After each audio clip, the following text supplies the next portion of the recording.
Hi, my name is Brent, and I'm here with another video on the intersection between Buddhist mindfulness practice, somatic psychology, neuroscience, and therapy in general.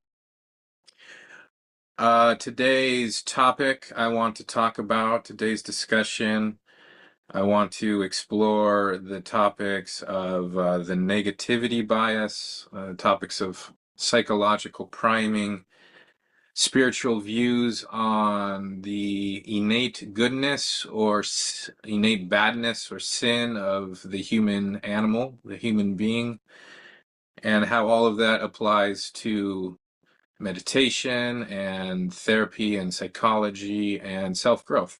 So, going to cover some ground here today. Very light topics. And where do we get started? Let's get started with a quote from early Buddhism that kind of lays out part of these concepts. And the quote from early Buddhism is, "Radiant is this mind, brightly shining, but clouded by momentary external defilements." And another quote from Buddhism, early Buddhism. "O nobly born, O you who are the sons and daughters of the awakened ones, remember who you are. Remember your true nature." Um, Similar sentiment in The Lion King, where Mufasa, Simba's dad, is dead and he's up in the sky, and Simba has lost his way, and the father archetype from up in the sky tells Simba, "Remember who you are. Remember who you are." Um, so, what these teachings are pointing to is this frame of observing human being in their innate goodness. The Buddhist frame here is that underneath all of the defilements, and in Buddhism, that's a list of 5 main hindrances. That's greed and hatred and confusion and restlessness and worry or anxiety and sloth and torpor, which maps pretty well with 7 deadly sins. So the Buddhist frame is that behind all of these momentary clouds of hindrances that visit every human being, underneath all of that, we are innately good, whole, radiant is this mind. Behind all of the bullshit, we're good. We have innate goodness. That is the fabric of our being. Um, Other modalities, Western psychological modalities that kind of point to a similar understanding of the human being is internal family systems, which is a popular modality these days. And in the internal family systems model, which is kind of based on psychoanalytic principles originally, the firefighters and the managers, all of these parts of the human being that come in when there is trauma, when all of the firefighters and managers and exiles, when all of those are resting in the energy of the self, then the expression of the human being is one of goodness. Similarly, in the Jungian model, that when all of the complexes, when all of these energies of the self, with a lowercase s, when all of these energies are balanced in a mandala, a coherent structure, then our expression as human beings is good. From a neuroscience perspective, polyvagal theory, when human beings are stressed out or threatened, will revert to survival strategies that are evolved over hundreds of millions of years, and those main survival strategies are fight, which is the anger, the flight, which is the anxiety, or the freeze, which is play dead, or energy conservation state, depression. When those survival strategies are not active, when the human being feels safe and connected, and Maslow's hierarchy of needs, when the needs of the human are met, then the expression of the autonomic nervous system is not survival. It's about connection. It's about curiosity. It's about play. It's about engagement with the world, and joy and happiness and empathy and attunement. So all of these modalities, and from the neuroscience to the world religion to the modern psychological understandings, point towards this frame of the human being as innately good. All right, let's look at the other side of the coin here. So a very, foundational to Western civilization is a Christian notion of original sin, that almost the definition of a human being is what they are capable of doing, the original sin, in some way the original badness, or almost observing the human being from the lens of pathology. And hard to argue with that frame. If you turn on the news, if you look at history, if you are a student of history, you can observe all of the atrocities human beings have committed over the ages. And that is a very rational argument, that human beings can be very nasty, hairless apes, very cruel, very tribalistic. You stress out a human being and watch out, because it can get very dark very quickly. So I'm not going to argue with that frame either. I'm just going to argue instead that maybe both frames have truth to them: the original goodness of human beings, and the evil that we are capable of. However, I want to also argue that what lens we are looking through to observe the human being, especially in the context of meditation and therapy, has drastic ramifications for the progress, the effectiveness of therapy, or coaching, or meditation. And to understand this more, I think I'd like to share one of the teachings from psychology, of Western psychology, teaching on priming, psychological priming. And I'll read you the definition of priming. Priming is a cognitive phenomenon where exposure to a stimulus, even fleetingly, non-consciously activates related mental pathways, biasing subsequent perception, memory, emotion, judgment, or behavior. So in other words, priming tunes the mind to expect, favor, or enact certain outcomes, all while preserving the illusion of free choice. Okay, so some examples of psychological priming. These come from psychological studies. And one of them is they had participants fill out, do a word puzzle, where you see you find the puzzles in like a grid of words, and then you circle the words. And the researchers mixed in words like bingo, or elderly, or Florida. And this primed for the psychological state of being old.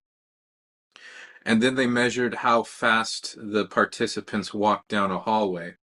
And participants that filled out the words that with the elderly walked way slower down the hallway than participants that didn't. Another classic psychological priming research was they had some participants hold a warm cup of coffee and judge strangers, and then other participants were holding a cold cup of coffee and judge strangers. And um, while participants were holding the warm cup of coffee, they judged strangers as warmer, more kind and gentler and engaging, open to for relationship. Another one, through subtle exposure to money cues, screensavers and posters. People who were exposed to cues for money became more self-reliant, less helpful for others in this study, and less willing to collaborate on shared tasks. So people exposed to money, that was the priming. Another interesting one was there was gave participants a faint smell of citrus cleaner while they were working, which primed for cleanliness. And participants who had the cleaner kept their workspaces way tidier. Another one, before a test, subtly showing students words like success and achievement led to higher performance on these test scores. So this is trippy and real. And you know what the highest paid psychologists in the world are paid to do? You know who they work for? They work for the advertising industry. So they are experts at priming, and they are priming our attention to frankly buy shit we don't need, and hijacking our behavior. And the somewhat one of the main takeaways I want to give you on this concept of priming is that it works below the window of conscious awareness. You do not have to be aware that this is happening for it to work. This is, yeah, in fact, that's why it works. It's the conscious awareness is the last to realize that this behavior is being influenced by priming. So if we look at the innate goodness or badness of the human being, that is a priming. If we are primed to look through the lens of what's wrong with human beings, we're going to find it. And it's not going to be hard to find. It's going to be very easy to find. If we look through the lens of the human animal, the human being is innately good, we're going to find that as well. And another nuance in this understanding, it's called the negativity bias in neuroscience. Rick Hansen, neuroscientist, he calls the human brain is it's Teflon for positive experience, meaning positive experience is kind of doesn't really stick, but it's Velcro for negative experience, meaning negative experience really sticks in the brain. It really primes the salience network in the brain to and cues the amygdala of like really focus on this. This is important if there's something bad. Part of the theory as to why the negativity bias evolved in the human brain is that say you're a hunter-gatherer, and we're back in Africa, and you see a juicy mango, that's gonna light up your brain, and your brain's gonna say, "Ooh, mango, that's really important." But say you hear the snap of a twig and there's a rustling behind a bush, that's going to be even more interesting, more salient to the human brain, because juicy mango means, oh, I get some more calories, and that helps. But snap of a twig in a rustling bush, that could be, oh, there's a lion back there, and if I don't pay attention to that, I'm toast. I'm dead. I could have all the mangoes in the world, and that shit won't matter because just one bad mistake outweighs a billion good decisions. So the brain is primed for what's wrong. It's got this innate biological priming towards what's wrong.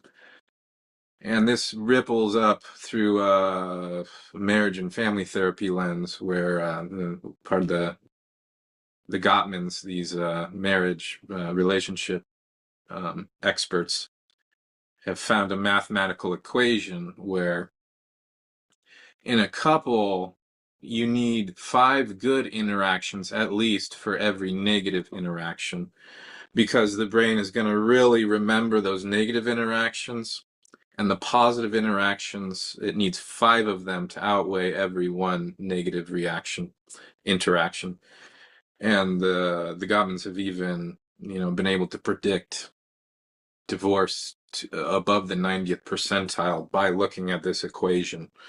If that equation gets imbalanced, the relationship, statistically speaking, is probably not going to work out. Okay, so what implications does this have for therapy or coaching? So a lot of my graduate school learning and internship in psychotherapy was through a lens of psychopathology, meaning a focus on what's wrong. And this is just basic training if you want to be a psychotherapist. And a lot of that is the study of the DSM-5, which is a very thick book of everything that can go wrong with a human being, all of the various ways a human being can suffer.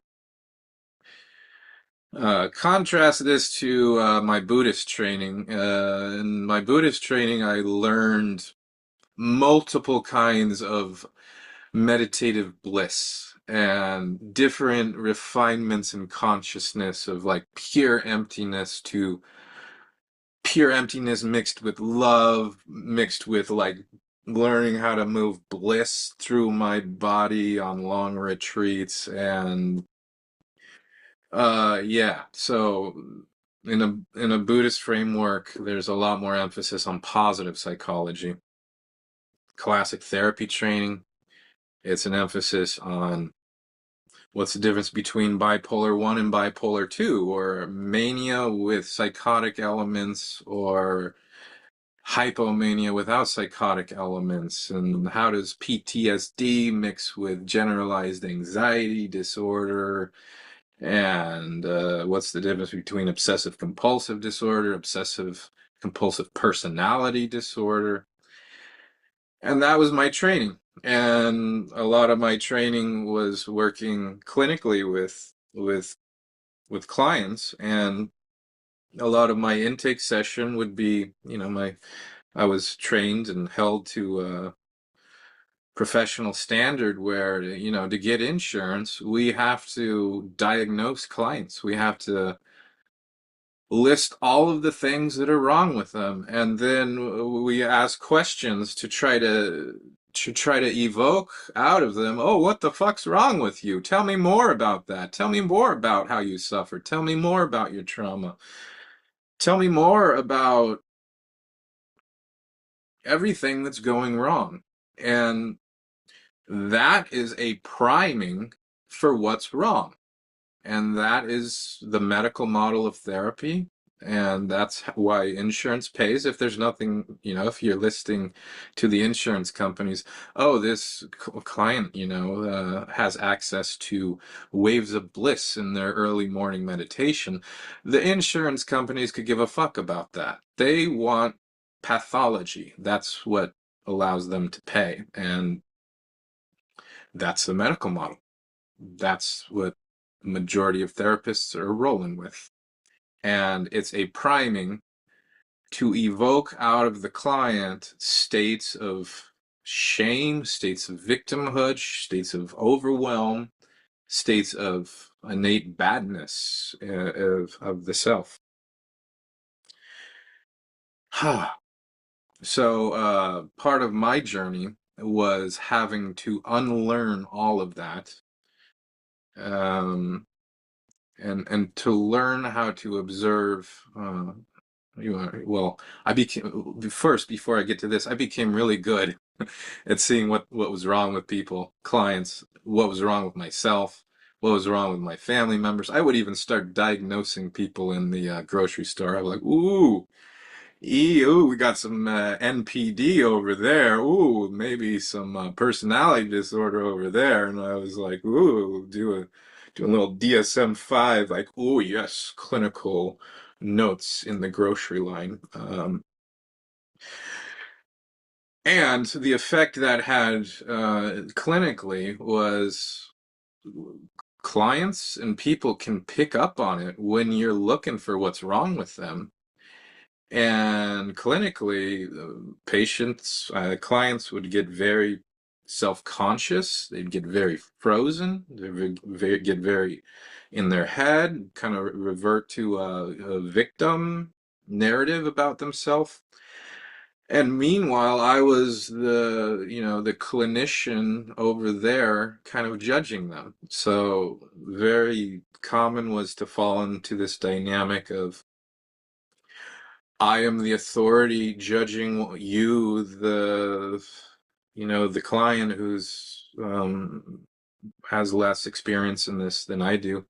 And that would fall into a critical parent child dynamic. I'd be the critical parent looking for what's wrong, and they would be hiding from that judgment and not bringing forth what was actually real or what was actually relevant. Not helpful. So training in other modalities, and I had to unlearn all of that bullshit.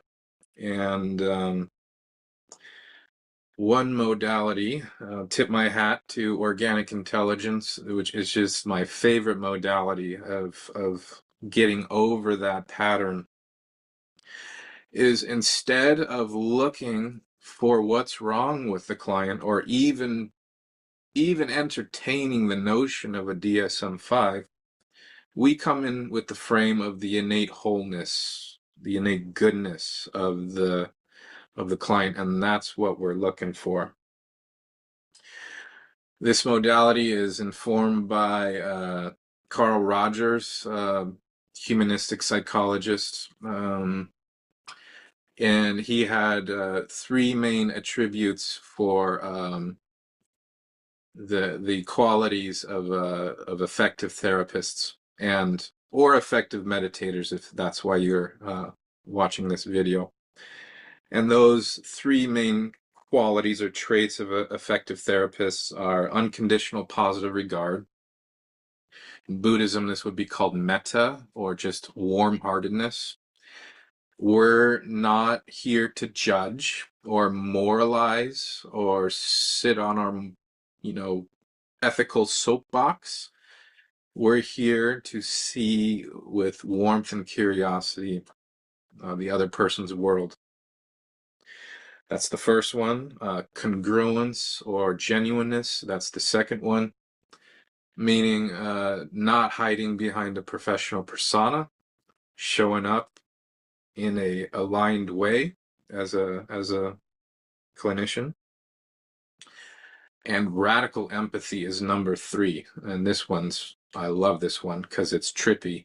So as the clinician, radical empathy is a radical joining of the other person's world, a radical joining of the other person's world to the point where you almost lose reference to the way the clinician experiences the world through your own eyes. So You join their world to that extent where you almost lose your reference point as your own self, but not quite. You hold on to a little tiny shred of maybe what it's like to observe the world through Brent. And for a time you join the other person's world radically. Another aspect of the organic intelligence model is a normal human conversation. So rather than the clinical, sterile DSM-5 approach of tell me about your problems, oh, this is probably about your mother or whatever, free association really informs the organic intelligence model. Meaning, like, so say you go out to a coffee shop, or I don't know, you're on a walk with a friend and you got a coffee and you don't feel judged by this friend, you just feel open and you don't have to censor yourself because they're not looking for what's wrong, they're seeing your wholeness.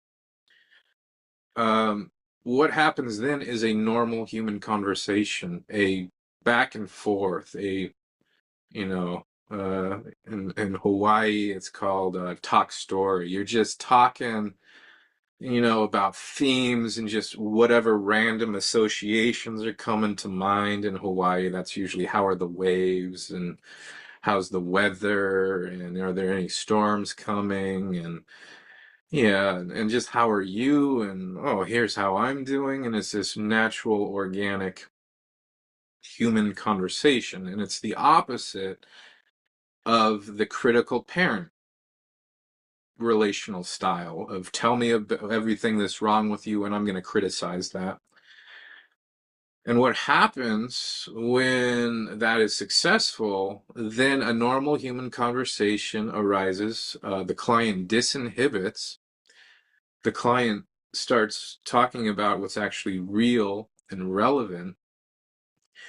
And the body starts talking as well. So organic intelligence is a modality, and these are the modalities I specialize in. They're bottom-up, body-based modalities for healing trauma through the autonomic nervous system. And when the human individual doesn't feel judged or criticized, then they're going to disinhibit around life energy. And I'm actually just disinhibited while I'm talking, so I have this little rocking happening.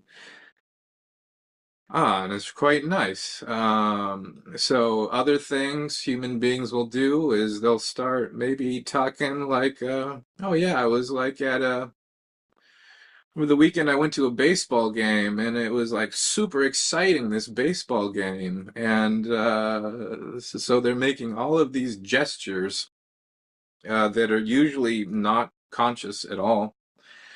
They are suppressed trauma from the past that is kind of coming above the surface of suppression through these little micro movements.